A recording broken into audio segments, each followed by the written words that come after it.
I'm pleased to be here with all of you today and eager to dive into such an interesting topic. The previous speakers have given us a great survey of the enormous potential in this area and the progress that's being made. And so I want to touch on some of the privacy and ethical risks and concerns that are being articulated not only today but as people try to look toward the future. I will, however, not dwell at great length on what's bullet number 1 there, the risks and concerns, because I think it's also important to look at specific practical obstacles as well as consider some suggestions for reducing the obstacles and bringing about positive change in order to accelerate research without compromising privacy. So that's where we're going to go with this in our limited time. I think one way to articulate the overall goal, there could be many here, but with respect to privacy and personalized medicine, an ideal setting would be in which individualized privacy needs and wishes are harmonized with appropriate use of genetic information. And I do think that's a very worthy aspiration, and there's a lot of exciting research being done in how to build out privacy solutions in more sophisticated ways. But I want to make sure that word appropriate is something we pay attention to. That what is appropriate is certainly subject to disagreement. It's like the Supreme Court saying that I can't define it, but I know obscenity when I see it. We certainly wouldn't all agree on what the right balance is, but I hope we could agree that there is some appropriate balance of not only privacy safeguards, but uses of genetic information and personalized medicine. Many privacy talks that you'll hear at conferences will focus entirely on privacy risks. The risk of re-identification, of breaches, of legal compliance, disasters, and costs, and so on. I just think it's important that we consider privacy risks in the context of looking at the risks of the status quo. Because obviously the status quo has many failures in it. We have an enormously expensive healthcare system with poor outcomes in many cases, and there are countless diseases still untreated. So I am excited by the promise of personalized medicine, as I know many of you are, and I think it's crucial, just to get my own policy bias out there, that we build in privacy safeguards in really wise ways that also allow acceleration of science. Why else do we need to talk about privacy? The second point there is obviously because of legal compliance and risk mitigation efforts. This is a very complex area of law, as many of you know if you're in the research space, and understanding the privacy laws is crucial. And then there's yet another reason, which is that the more we increase public confidence about the security and confidentiality of one's information in any given setting, the more participation will be increased. And what I heard loud and clear from the other speakers is that greater numbers are certainly needed, and there's a lot of exciting work being done about how to increase the numbers of people participating in research and donating samples. Of course, it's important for us also to understand that some privacy risk is inherent in the storage and use and disclosure of such personalized data, and that we need to be very thoughtful and careful as we build in risk management and good controls. Again, I think what we're looking for is an ideal balance that continues to improve itself, much like the learning healthcare system. We need a learning privacy system, but that the goal is not zero privacy risk. That's not a standard that we impose for driving cars or for taking medications or other interventions. We really do want to aim toward a situation where we protect privacy in a wise and cost-effective way while still accelerating science and progress. So diving in, laws aside, there are some factors that affect privacy that are completely independent of law. This will be obvious to many of you in the field. Obviously, very limited tests, such as genomic tests for a single condition, have less privacy risks than more comprehensive tests. whether the test results alone are stored versus the genomic data being retained will obviously affect the risk, which is a real question for EHRs. Do just the results of 2 or 3 particular genetic tests go into my EHR, or will my genomic data actually be stored there? How and where the results and samples are stored, of course, matters. And so we just want to be aware of that as we're building controls. When you begin to look at the policy issues, you discover that there's a blurry line between privacy and ethics and patient autonomy, and at some point it doesn't make sense to particularly maintain those lines. As more and more can be learned about our bodies, some very interesting questions arise, and there isn't yet, I would say, expert consensus on the answers to these questions, let alone legal consensus. Science is certainly outpacing the law. But obviously a threshold question is, what should patients be told? Well, undoubtedly, they should be told the answers to the questions they have asked. And I say that with some emphasis because that isn't, even that isn't always the case in practice. I've seen that somewhere between 7 and 20% of lab results are never communicated to patients. So we obviously want to do a good job of answering the questions that are being asked. But the harder ethical question is what should be done when more information is revealed than what the question was that was being posed in the first place. And again, that's very unclear. I think a lot depends on the clinical setting versus the research setting. Should what patients are told depend on whether an effective intervention exists? This is kind of a raging controversy in bioethics, and as it's cheaper to sequence the entire genome and learn more and more, it may be a considerable problem for a number of people if they're told information about the probability of certain events in their future that it may be very difficult for people to digest. I have an X% risk of this terrible disease and a Y% risk of that disease. And so that leads into the question of whether patients' preferences about what they want to be told need to be captured. And if so, how should you capture them, and can you thoughtfully do that in advance so that you're not struggling with a very difficult situation once new information is discovered. Another unsettled area in the law is what should be done if patients would like to have certain genetic information removed from their medical records. As an example, a patient with a BRCA gene wanted that information removed from her EHR. I guess she had decided not to do any particular treatment, and she was afraid of the information being passed around too freely and possibly being discriminated against. And of course, although the federal law GINA prohibits discrimination in medical insurance and in employment, it does not prohibit all forms of insurance. You can still be discriminated against, or in all forms of discrimination. You can be discriminated against with respect to life insurance and long-term care insurance, as some examples. And so she wanted that information out. However, since the information was accurate and it had been properly inputted by her physician, the current law really had no remedy for her. It's a tough question. I don't think there are easy answers about how we should handle information that is accurate but people might want to have removed or masked or not freely available. It's kind of a raging controversy in privacy circles in the healthcare space. And then the family members question is also a very troubling one. If a clinician or a researcher informs a patient about that they have a disease that has a very strong familial component,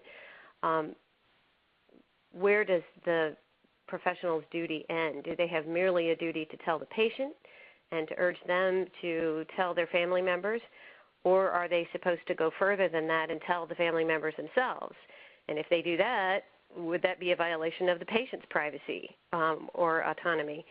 I was a little surprised at this question myself. I would have thought that it was merely the former, that when physicians start roaming into the land of telling family members They may not even have a relationship with those family members. That would be getting down a very slippery slope and possibly invading patient privacy. But if I think that question hasn't arisen, I would be wrong, because in fact there's been litigation that's come out on both sides of this very question.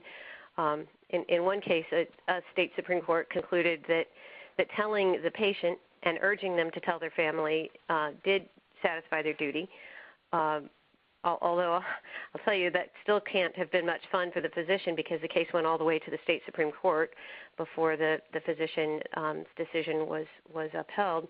And then in another case, a state appellate court level, where the state Supreme Court declined to consider it, so it is the highest law of the land in that state, the court actually found that the physician must take reasonable steps to warn family members of a hereditary condition. So once again, there's no consensus among experts, and certainly not among lawyers and courts yet. Another tough issue, as many of you I'm sure know, is the question of recontacting patients. If someone donates their data or their tissue for research, what should be done if the researcher discovers something important? Well, clearly in many cases, people donate their tissue to an identifiable biorepository, and they want to be recontacted. So that makes it an easy question. But when it isn't clear up front, it becomes harder. There's a conflict between wanting to help the patient and a concern about invading their privacy, or perhaps a legal concern that it exceeds the scope of the original consent. And again, the bad news from the world of law is that there are legal risks for clinicians and researchers regardless of which decision they make in these cases.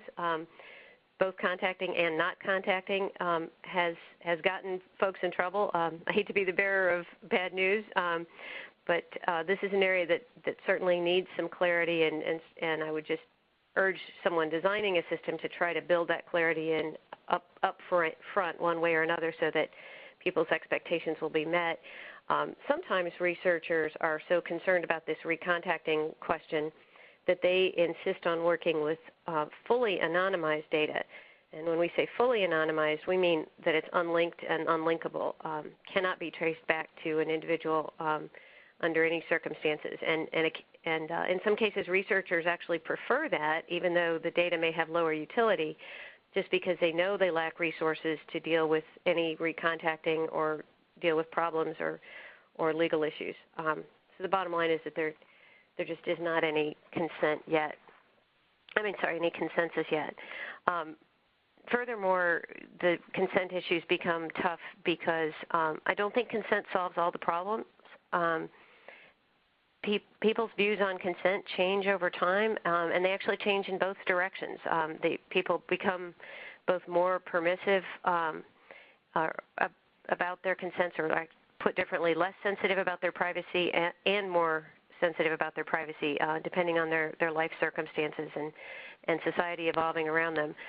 Obviously, what can be done when the researcher wants to change the tasks that they're performing on the data over a period of time, and we'll get into that in a moment.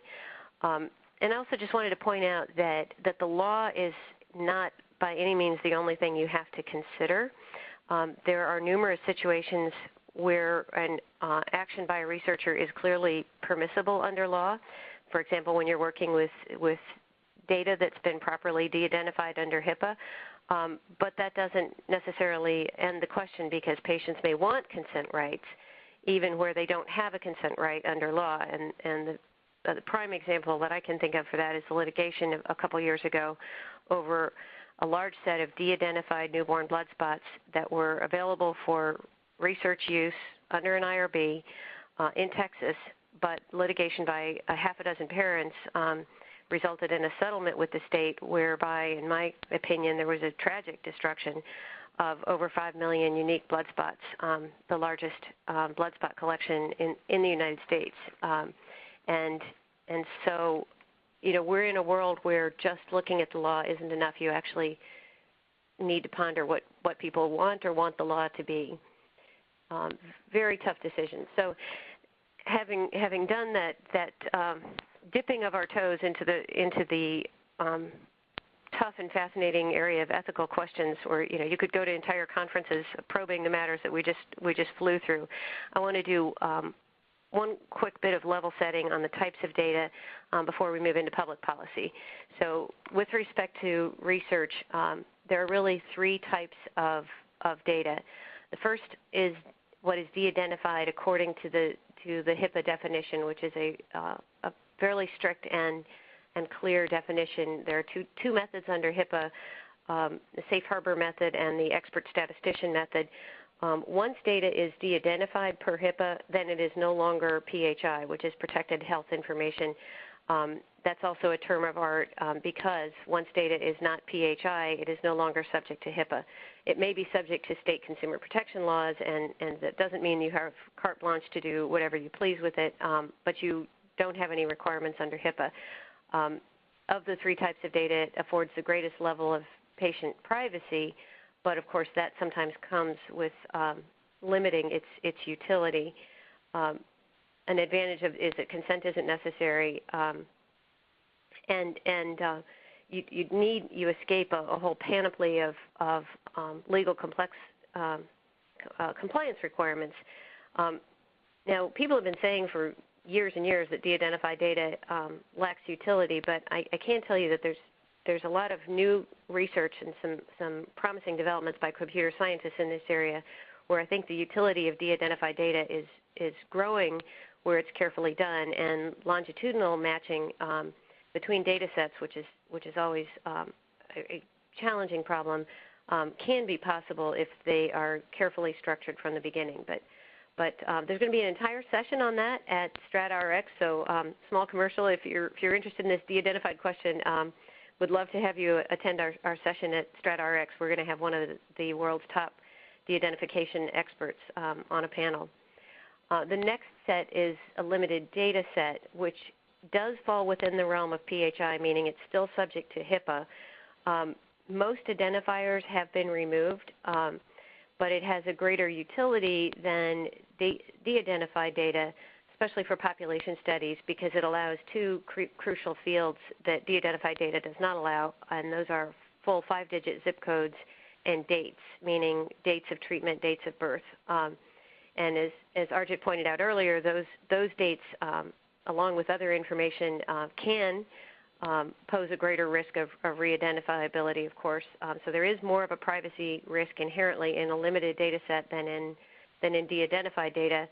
But limited data sets are often absolutely crucial in order to match data sets that have been contributed across different institutions and pathways. The privacy risk of limited data sets was well understood when HIPAA was being written, and so the law requires the use of a data use agreement that would ban any attempt to re-identify the subjects or to recontact the subjects. And the limited data set tool is only available for research or for public health. You can't use limited data sets for say, commercial purposes, marketing and so on. So there are controls over that. The third category is the identifiable data, and this includes anything short of limited data set. So it could be fully identifiable, or it could be what I call DID light or lightly pseudonymized, basic names removed, but more identifiers included. Obviously has the greatest data utility and allows recontact, allows retreatment if that's built into the program. It also requires consent, a full-blown HIPAA authorization for research in order for that identifiable data to be used, or an IRB waiver. But my friends in research tell me that IRB waivers are somewhat rare and challenging. So for all practical purposes, you should assume you're going to need consent for identifiable research, and that's a challenge. Blanket consent for future unspecified research is banned by HIPAA, and we're going to be talking further about that in a moment. That's a real challenge for researchers. So moving in now to the realm of public policy, and I'm going to shift to an editorial voice. And I will be expressing a perspective here, but I'll tell you that my point of view with regard to these matters really comes from the researchers that I've been talking to and reading, whose work I've been reading for years, more than any personal rant. I give personal rants in many areas, so I thought I'd make that distinction here. Personalized medicine clearly needs to remove data silos and barriers to data sharing. Everything you read about it says that. And such research is already facing challenges to the removal of those barriers. Some are proprietary and business-oriented, some are technological, some legal barriers and bureaucratic barriers. Many of you are no doubt already familiar with those and trying to come up with creative ways around them. I want to make sure, though, that this audience is aware of a new barrier to sharing data that was enacted in 2009 as part of the HITECH Act. The HITECH Act is a subset of the stimulus law of 2009 that created all of the financial incentives for electronic health records and a lot of other privacy provisions. This particular privacy provision is a ban on the sale of PHI, and as you'll recall from the previous slide, PHI is anything short of fully HIPAA de-identified data. This new provision seemed to be really aimed at marketing and commercial uses, but because it was written very broadly, it pulls research into its scope. The ban itself is very broad.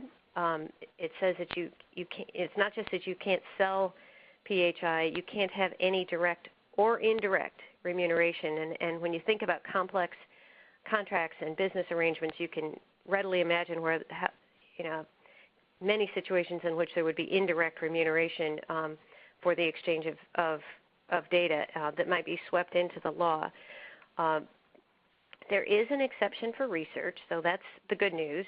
However, the bad news is that the exception to the ban on the sale of PHI for research is quite narrow, and researchers don't think that the exception will get them where they need to go. The exception applies to an exchange of remuneration that only covers the cost of preparation and transmittal of the data.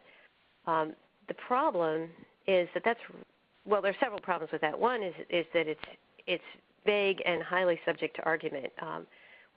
It would be a challenge to get two lawyers or two CPAs to agree on what's the cost of preparation and transmittal, maybe even in the same organization, let alone in organizations that are sitting across the opposite sides of the table from each other, trying to negotiate a contract. Because it's vague, it's subject to a million arguments and potential litigation and regulatory compliance actions. Again, many of you know this better than I, but data transfers are not magic. They're not free. They generally involve contracts that have to be negotiated by expensive lawyers. They involve data work to purge data, to isolate the type of data that's involved, to dedupe, to clean it, and so on. There's an actual transfer or mechanism that has to be built. There are data security controls. Sharing data is challenging under the best of circumstances, and I think it's frankly utterly unrealistic to think that data will be transferred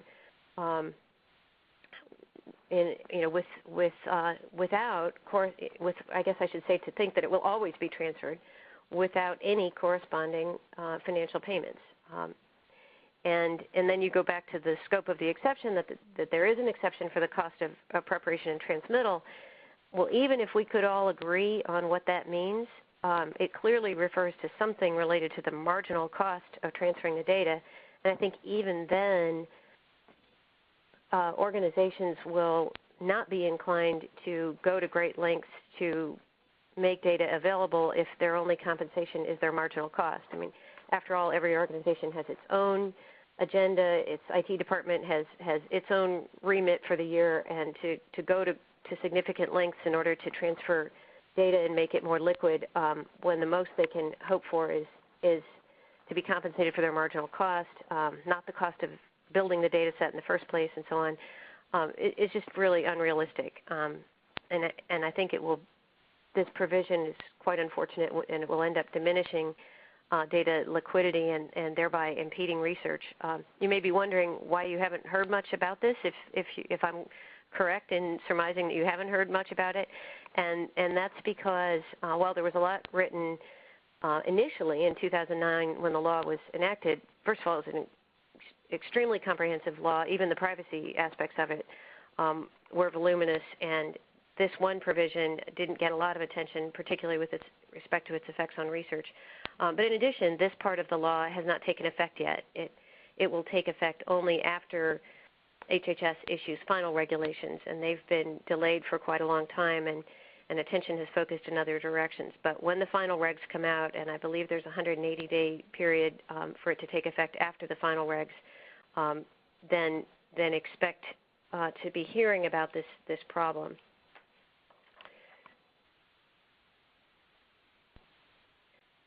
Another obstacle that exists under the law today is the fact that HIPAA has from the very beginning banned what it calls compound authorizations, meaning that giving an authorization for the use and disclosure of your PHI can't be mixed together with an authorization for other things, with some narrow exceptions.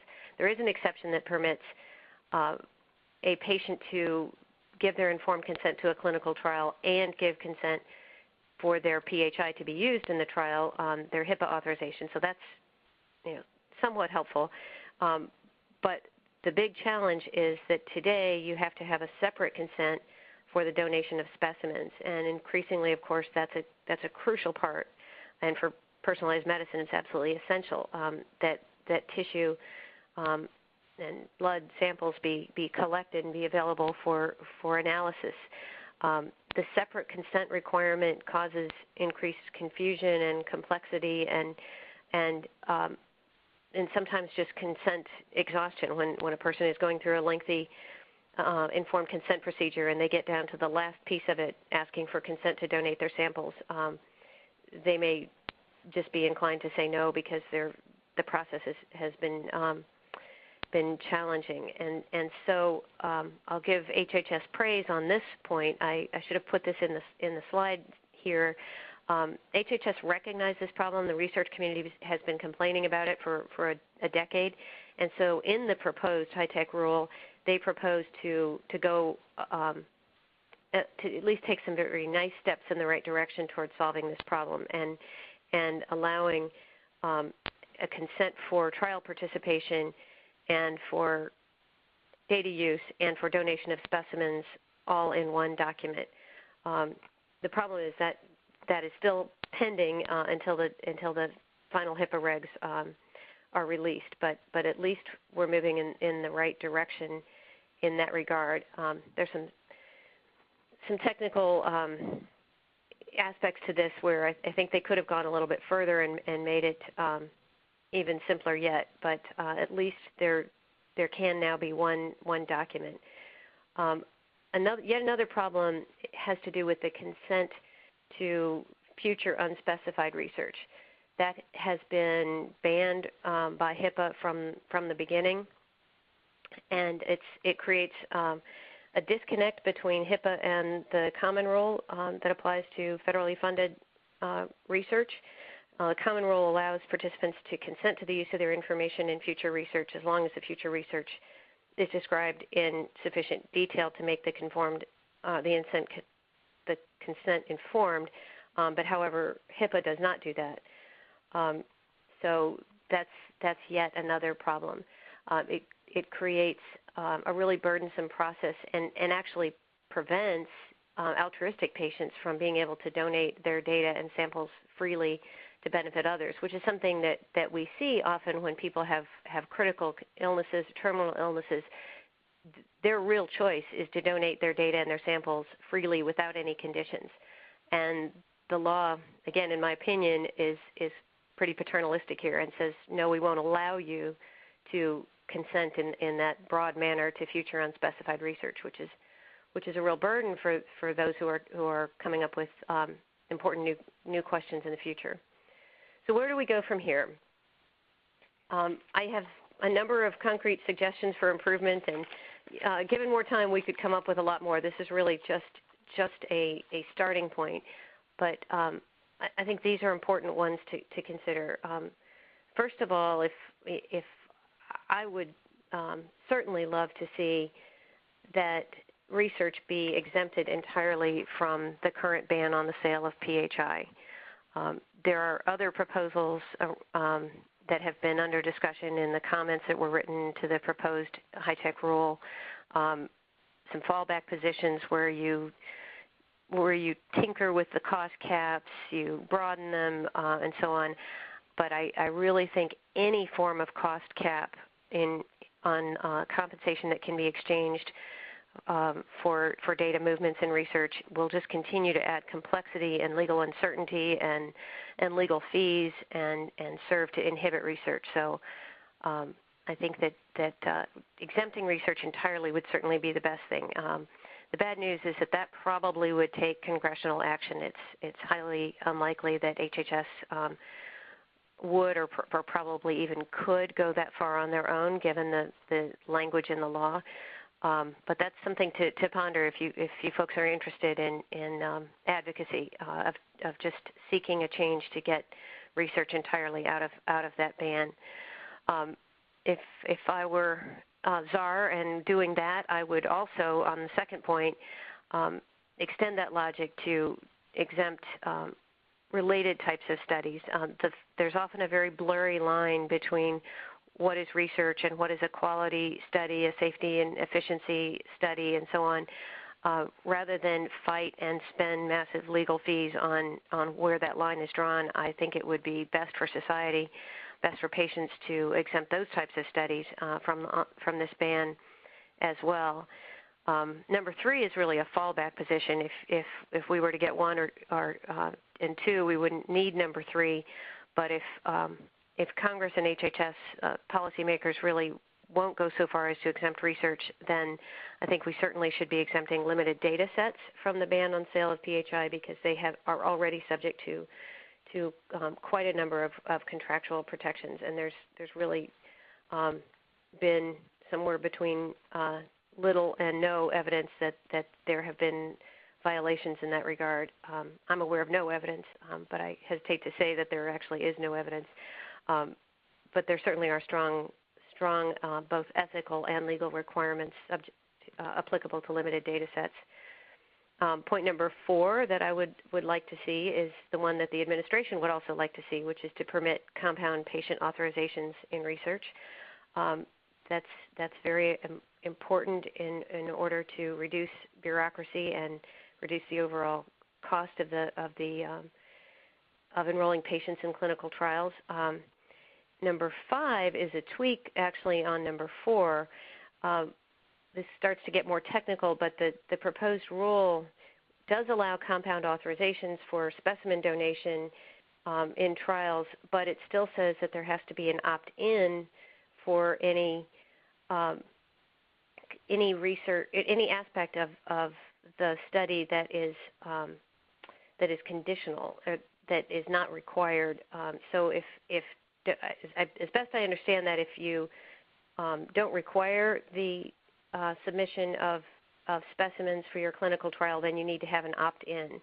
And I have heard from researchers and those who run biorepositories that that's not a good idea, because people actually get confused. Again, they get consent exhaustion, legal document exhaustion, and there are cases where patients have actually gone to the trouble to prepare their specimens and their DNA samples and send them in to biorepositories, but because they fail to check an opt-in box, the specimens can't be used, and the patient has to be recontacted and asked to recheck the box. Obviously, their intent was to have their specimens used because they went to the trouble to collect them and send them in. So I think that we could address this problem through a consumer protection standard of really clear and conspicuous language, so that people know what they're doing. I would also like to see number 6 that we allow consent for future unspecified research. Again, provided it's clear that that's what people are consenting to. I think people should be allowed to consent to whatever they want, and that's very important for science. And then 7 is a broader recommendation that in various places throughout the law we allow for simpler consent processes rather than continually making them more and more heavy laden. There's a strong altruistic streak today, and I think that should be encouraged. I think I'd like to see people being offered opportunities to participate in research, to offer their data for research, to offer their samples, and have those consent opportunities be simple, so that we start to see consent being easy and convenient and common rather than the opposite of those. So I will stop there. I know I've presented a ton of information and would love to take questions. Thank you, Ann, so much. Yeah, that's a lot of really important information and a great survey. Thank you. We have a couple of questions. Hagen is wondering if there are any examples of genetic and personalized medicine patient data having been compromised, and if so, has there been material personal injury from that? That is a very interesting question. Obviously, if you follow the privacy press or even the popular press at all, you know that data breaches in healthcare are extremely commonplace. We're seeing them almost daily. As an overall statement, I think it's fair to say that the healthcare industry is growing in its. I mean, there's no question that it's growing dramatically in terms of imposing better and better safeguards, but that it still has a long way to go. A lot of that is human error and inevitable error. So are there breaches where patient data in general gets exposed? Of course there are. Laptops get stolen and lost, and institutions haven't yet gone to the expense of encrypting the data. That happens every day. But to your more precise question about genetic patient data being compromised and material personal injury, those aren't the kind of news stories that we read about. I certainly can't say it hasn't occurred, but that's really not.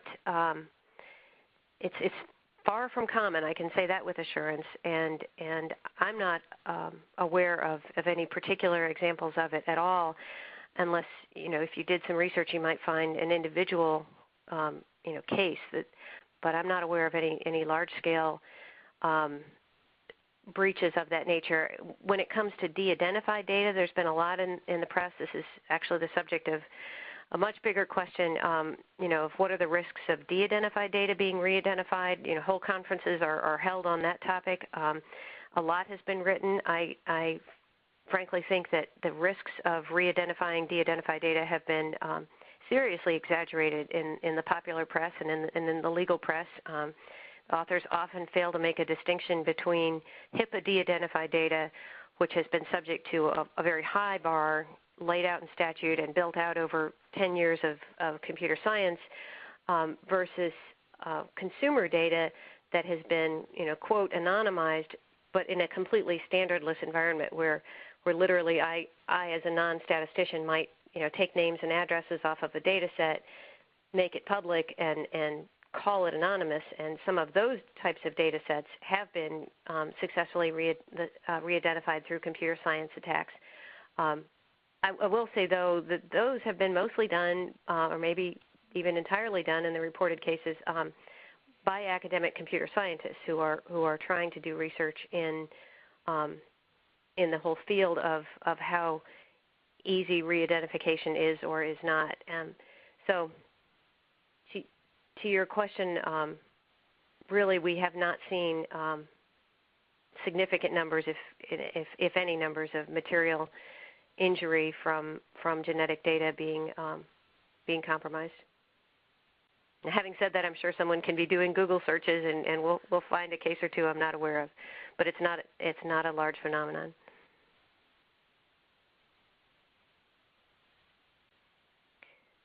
Other questions? Forgive me, I was on mute there. Dave is wondering if the sale of PHI should be tracked. Are you talking about with respect to research or in general? He doesn't specify. Do you have an opinion on either? Okay.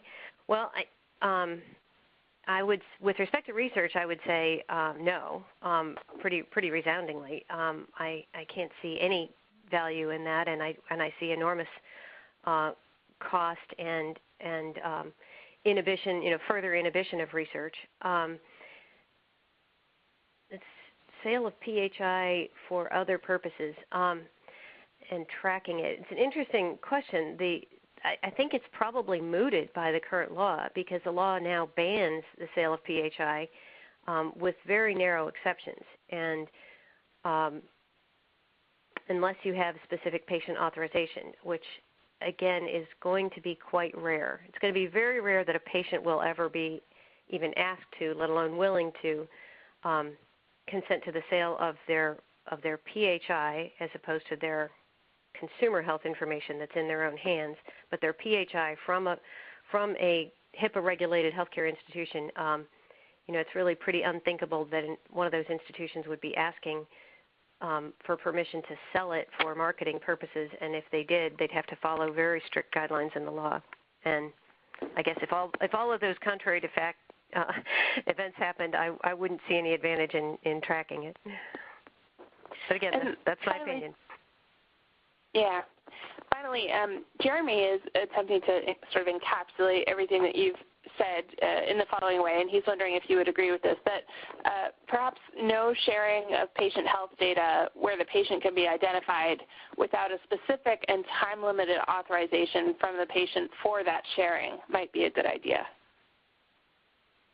Does that make sense as a basic principle?